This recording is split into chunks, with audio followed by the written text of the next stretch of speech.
Well, for some analysis of the US midterm elections and the fight for control of Congress, we're now joined via Zoom, by Professor of Political Science and International Relations at Cyprus College, Peter Mathews. Thanks very much indeed for joining us, and welcome to the program.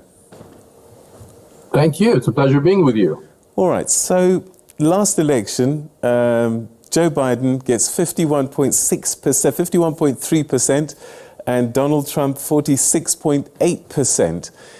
Why should this shift significantly to have such a close race now?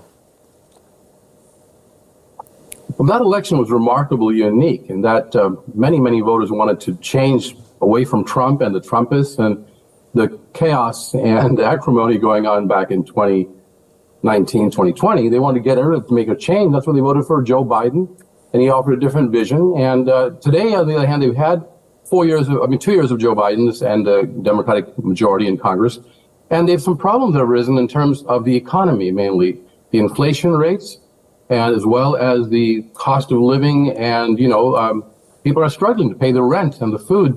And yet, it's not entirely the Democrats or Biden's fault. There are a lot of other factors involved with, for example, the war in Ukraine with Russia, and you're seeing the cost of gasoline going up because of a shortage of oil now from the embargo on Russia, as well as the OPEC reducing production.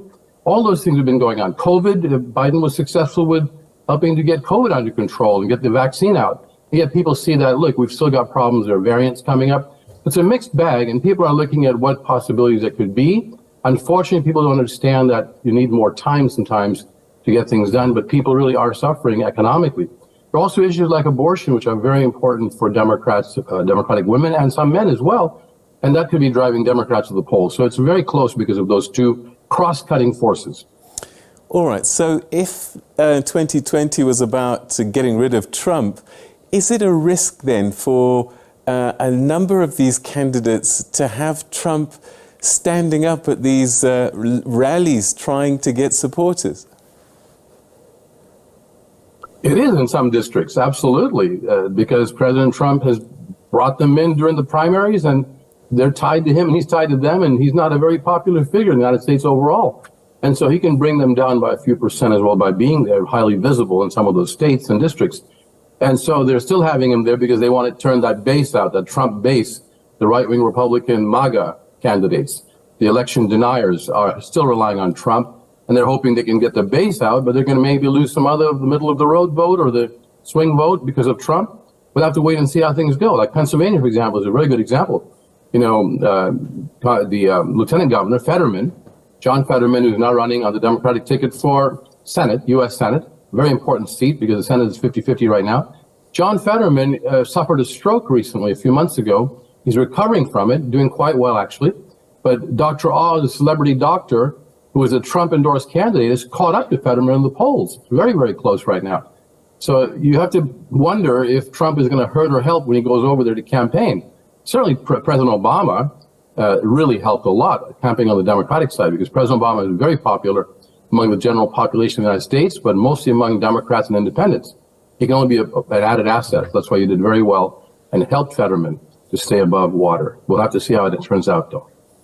In the report that we just played before we spoke to you, we heard President Biden say that they've reached an inflection point and that democracy is on the ballot.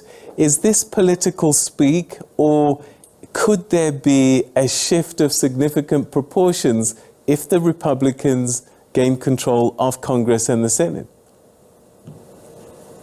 It is an inflection point. He's absolutely correct. This could be a significant shift of tremendous proportions if the Republicans, who are primarily led by the MAGA, the Make America, so-called Make America Great Again faction of Trump people, who are very, very anti-democratic, most of them. They deny the election actually was won by Biden. They themselves are planning, like Carrie Lake, the one running for governor, a MAGA Republican in Arizona, is saying that when she was asked, will you recognize the result and accept the result of the election that's coming up on Tuesday? And she said, if I win, I'll accept it.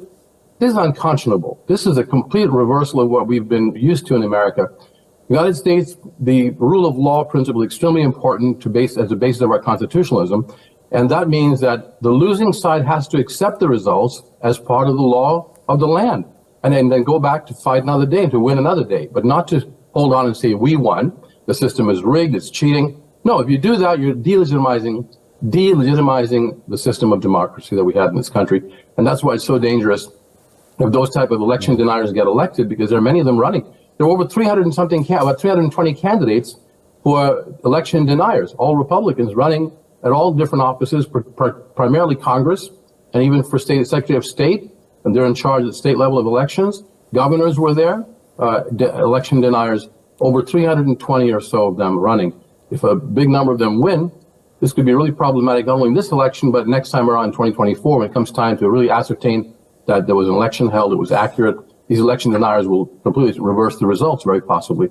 It is an inflection point. It's much more than that. It's a crisis situation. And I'm hoping the American people will choose those who believe in democracy and legitimacy, and vote against the MAGA faction that could tear America apart, unfortunately. If the MAGA faction loses, does that then mean the Donald Trump era now is then over? He's talking about 2024, getting back the White House. I suspect he's thinking about himself. Absolutely, he's thinking about himself. He also feels that he can bring back, his mayhem that he brought in for those 4 years. He thinks that if he wins the nomination, which he very well could, even if there are MAGA Republicans and they lose the House and Senate and the Democrats hold on to it, still you've got Trump with millions of followers, and Trump feels that he can bring those followers back again and raise havoc in the next election in 2024 by denying the results once again. And who knows, there may be another insurrection that would occur as occurred on January 6th, which was horribly traumatic and unbelievably unprecedented in this country. He could still have effect after if he does, and his people lose on 2022, he could have major effect in 2024 if he runs. And I think he's leaning toward running. I do think he's going to run. We'll have to wait and see. If he win, and he'll win the nomination. He's very popular among the Republican Party overall. At least 70 or 80% of the Republicans actually support him still. A large majority of Republicans support Trump over people like DeSantis, Ron DeSantis of Florida, who's an alternative, but he's not going to have a chance against Trump, and Trump's going to be very dangerous if he wins the nomination. It'll happen. It probably will happen if he runs. All right, as we start to round up our conversation, perhaps you can give our viewers a little bit of insight in terms of the role of Congress and the Senate and why these houses are so important. Yes. The Congress is the first branch of government. It's actually in Article 1 of the Constitution. Article 2 is the presidency. Article 3 is the court system. Congress has been given the power by the founders to make the laws of this land. And every bill that becomes law has to pass through both houses of Congress. Those houses are co-equal, even though one is called the upper house, that's the Senate, and the lower house, the House of Representatives. But they're co-equal because they have to both pass bills to become law. They also have the power to override vetoes if the president vetoes a bill. The House and Senate can, by a 2/3 majority each, override the veto and pass a law without the assent of the president. That's a lot of power. And then you also have Congress as the only branch that can actually declare war against a foreign country. The only branch that can declare war. And Congress is the only branch that can fund the war. The founders gave it a lot of power in that regard. It's an extremely important branch. That's why I'm really concerned that why Americans seem to neglect the midterm elections when the president is not on the ballot, but Congress is. It's important that everyone gets out and votes because it's a huge election, as important as the presidency in 2024.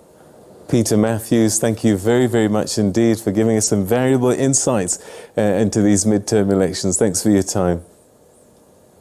You're most welcome. Thank you so much.